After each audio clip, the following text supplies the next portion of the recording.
Hi YouTube, it's Tracy from Entrepreneur Girl, and today we're going to be talking about Amazon possibly restricting textbooks and what in the world is going on now with Amazon and these textbook emails that they're sending out.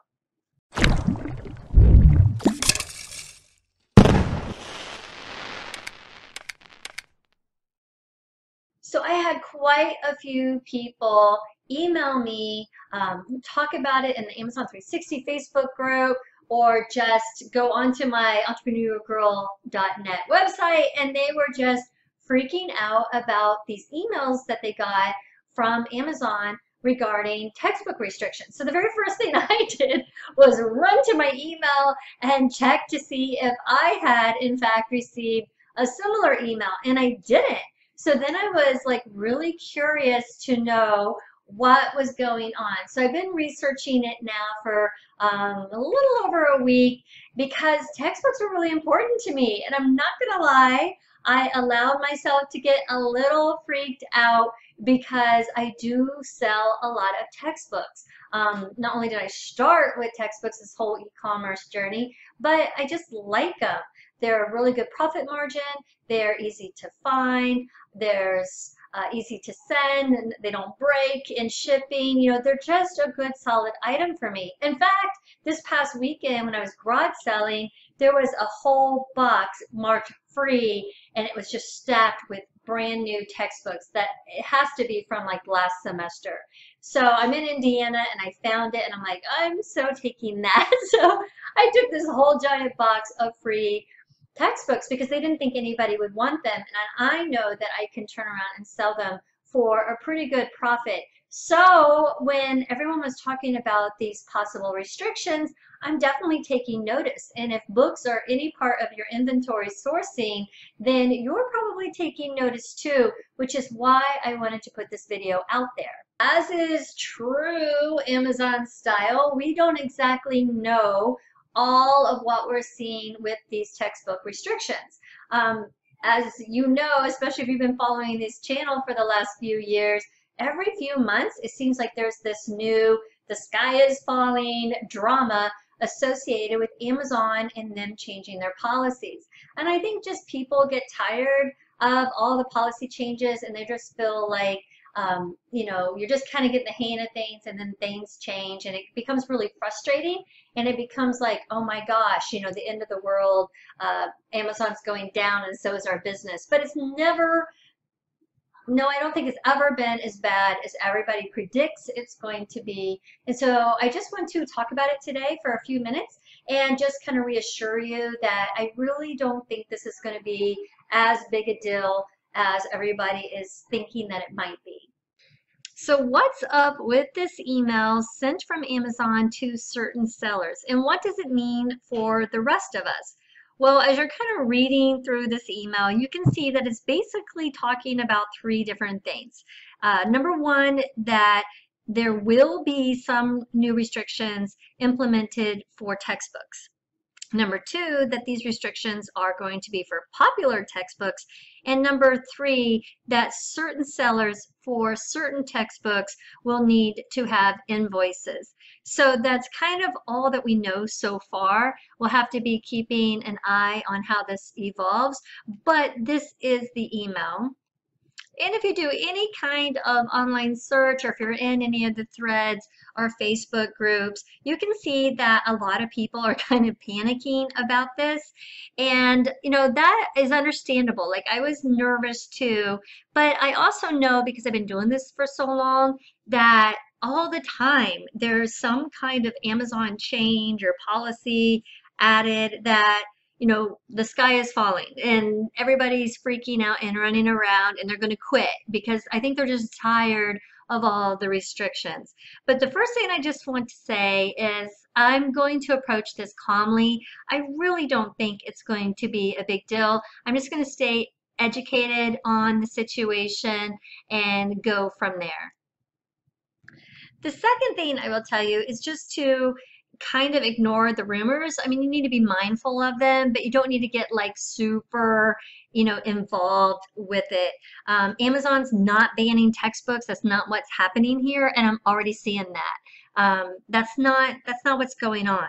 Also, there's not some massive, blanketed change over all textbooks, over all sellers. Right now, we're at some textbooks and we're at some sellers. My guess, number 3, is that Amazon likes to sell any items that are really popular. Like I was selling glue here recently because of all the slime mania that was going on with glue. And then lo and behold, within a few days, Amazon was also selling glue. And another thing is that you see, like with Lego, we used to be able to sell Lego, and then Lego created a deal with Amazon, and then Lego's the only one that can sell Lego. We can't sell Lego anymore.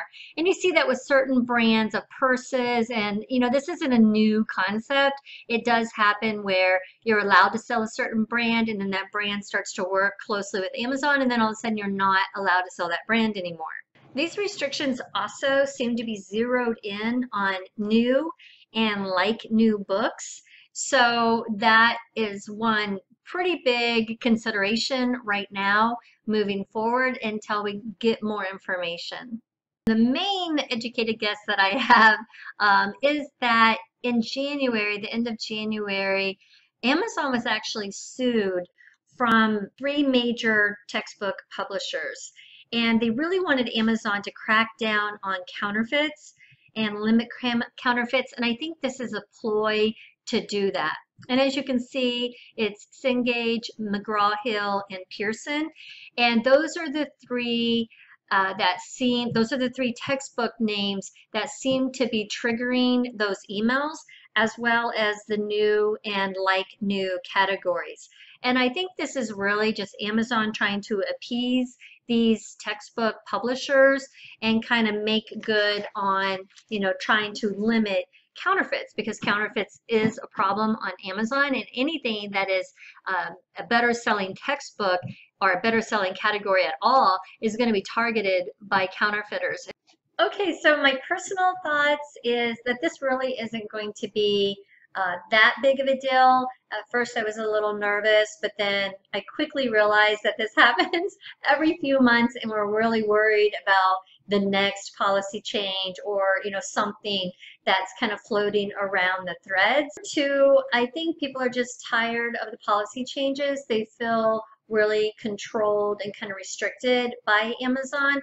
But Amazon is a big company. They're number 1, and they have a lot to juggle, and they have a lot to maintain. And dealing with counterfeits is a big issue for them. So on a business level, I understand what they're trying to do, and it really is a needed move by them.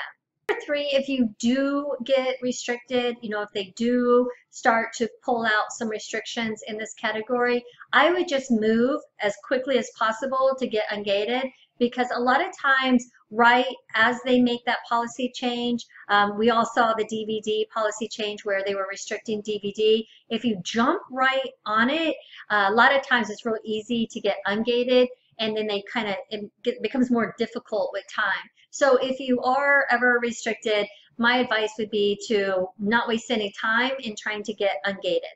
Number 4, it might be worth considering changing your inventory condition. So I'm thinking about textbooks from those companies.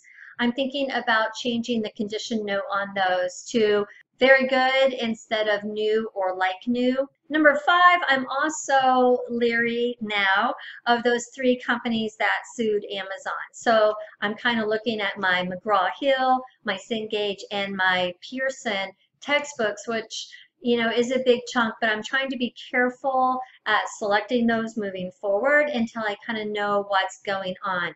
Some sellers are even going as far as to put those textbooks on inactive status until they find out, because we're just trying to be proactive and not get an email from Amazon, not get restricted.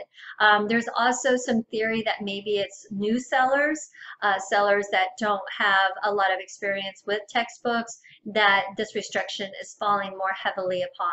And the last thing is really just to wait and see, kind of keep your eyes and ears open and, you know, monitor the situation. But as with anything, most times it just doesn't pan out to be as big a deal as everybody's making it out to be. So I think just kind of monitoring it and being smart about it and continuing to move forward without getting, you know, super excited about it or alarmed would be the proper course of action. Just, you know, stay the course and keep informed. Well, guys, I hope today's video was really helpful to you. I hope that if you are a bookseller, or if books, especially textbooks, is a big portion of your products, that this was helpful to you if you didn't know about it, or just to stay tuned in to what's going on and why it might be happening and what some steps are that you can take. Until next video, guys, keep rocking it. Thumbs up below, comment, love to hear from you, and I'll see you next video. Bye.